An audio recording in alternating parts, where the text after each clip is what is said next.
Bungi milioni nga vile yabana Uganda tebagenda mu banka bagenda bamanirenda kati abamanirenda bano abantu bagenda mu banka ne bajja sente ku bei ya wansi ne bawa abantu baffe okubawola sente ne bawola ku 20% buli mwezi okola business ki omwaka mu mwezi gumu n'ofuna 20% okujja ko business bera ya bubbi Kebola bana Uganda buli nnako bakaba obwobu obwobu bw'eresensi yaffe okudawa wansi economy ya Uganda kati si y'abana Uganda y'abantu b'ebweru webawulira economic growth mwali Museveni gyayogerako si yaffe bano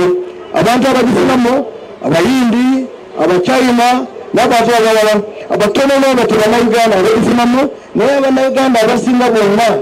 86% tebagifunamu kati kyobola abatwagala tukyuse ekyo nti economy ya Uganda ekolere bana Uganda si abantu baki b'ebweru